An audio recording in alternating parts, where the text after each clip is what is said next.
Dobrý deň, vitajte na portáli monitorovacieho systému pre reguláciu a štátny dohľad, kde sme už prihlásení. V tomto videu si ukážeme, ako zakresliť aktuálne pokrytie, konkrétne fixný internet. Po kliknutí na záložku Aktuálne pokrytie a ďalej na ikonu Vložiť sa dostávame k tvorbe samotného projektu, ktorý môžeme vytvoriť dvoma spôsobmi. V tom prvom vložíme nové údaje. To znamená, že pre nový projekt je potrebné zadať jeho názov, napríklad vo formáte mesiac, rok, zvolené územie, prípadne okres a technológia.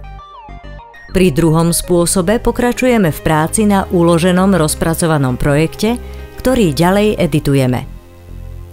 My teraz zvolíme prvú možnosť. Vytvárame úplne nový projekt.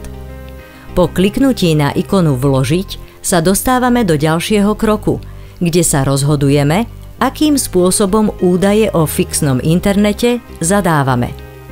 Ak zvolíme možnosť Zakresliť, budeme presmerovaní do mapového okna určeného na zakresľovanie prvkov pokrytia. Druhou možnosťou je importovať údaje o fixnom internete, čo nám umožní vložiť XML súbor s údajmi o prvkoch pokrytia.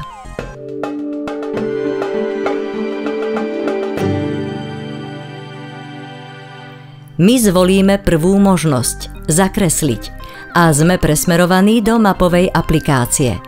Mapové okno vidíme vpravo a okno vľavo slúži na samotné zadávanie atribútov aktuálneho pokrytia fixným internetom.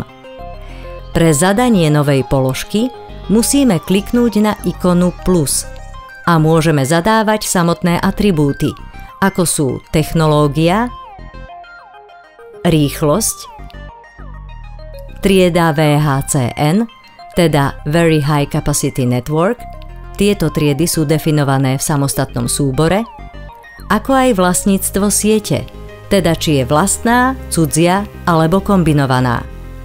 Po kliknutí na ikonu Uložiť máme vytvorenú reláciu, ktorá bude predstavovať množinu adresných bodov s rovnakými atribútmi. Samotné adresné body pridávame kliknutím na ikonu plus, kde máme možnosť adresné body pridávať dvoma spôsobmi. Buď výberom cez administratívne celky, kde začíname od kraja až po samotnú ulicu v meste či obci a následne si z ponúknutej možnosti môžeme vyberať svoje adresné body, kde dané pokrytie máme. Druhá možnosť je štandardné zakreslenie poligónu, kde po kliknutí do štvorčeka VKT zakreslíme poligón. Ak máme poligón vytvorený, ukončíme ho dvojklikom a klikneme na ikonu Ďalší. Zobrazia sa nám samotné adresné body, ktoré sa v nami zakreslenom poligóne nachádzajú. Pridáme ich kliknutím na ikonu Dokončiť.